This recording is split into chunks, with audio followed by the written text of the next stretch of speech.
Hey everybody, it's been a while since I've talked Evercade. I've been meaning to get back into reviewing some of the cartridges. I do have pretty much the entire lineup so far, at least of the cartridges, not the hardware, and we'll talk about that in a second.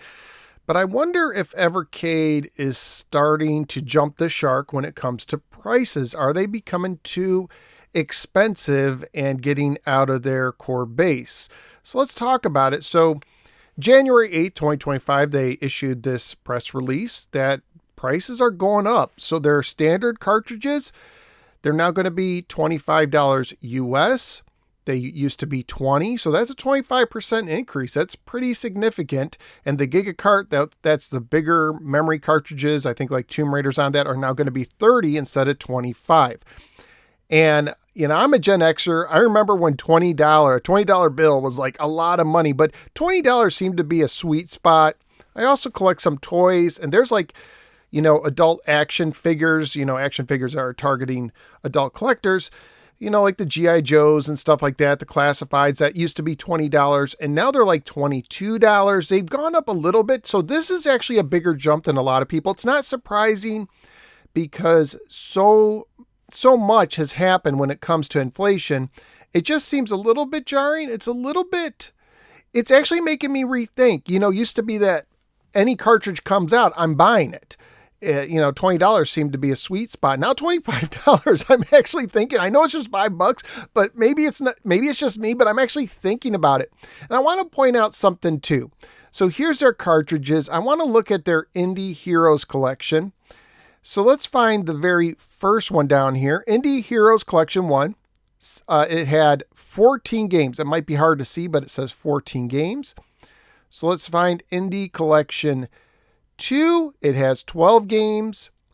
Let's find Indie Collection 3. It had 13 games, including the wonderful Donut Dodo, a great game. And they just announced that in February. And by the way, the price increase happens at the end of January. I think they said January 30th, according to the press release, or 31st. So yeah, January 30th. And so this right before the price increase, or right after, they're going to release Indie Heroes 4, which has 11 games. Now, the games might be higher quality, who knows, but less games, right? It doesn't seem like a smart move. Like the moment you increase the price, you release a collection that's never had fewer than 12 games, and now it has 11. I don't know. And it's not just me. So this is from the video for the announcement of Indie Heroes 4. And there's, Evercade has their fans hardcore. Doesn't matter what they do or put out. They're going to support them. They're going to buy them. And of course, there's going to be people who are going to be critical no matter what. But I've never seen this in the comments section of an Evercade video before from them. Less games for a higher price, seriously. And that got 14 thumbs up. That's pretty high up here. This cart won't be worth $25. 26 thumbs up. Less games, only 3 are interesting. $25. Are you kidding? That gets a lot. Like the biggest, it seems like a lot of people are not happy with the price increase and this being the first game right after. I'm expecting a very good case, and then like quality. Old cases are flimsy. They're not good. I doubt they're going to do anything to improve the cases. They're, and there's just talks about, kind of like there's fans. It just seems like they feel like Evercade is losing touch. And I want to bring up this product real quickly. This is the Evercade Alpha. Okay. It's like a bar top arcade game, $250. When they announced these, I was like, ooh, that's like, Evercades have been all about the budget, right? Their handhelds when they first came out were under $100, the VS under $100.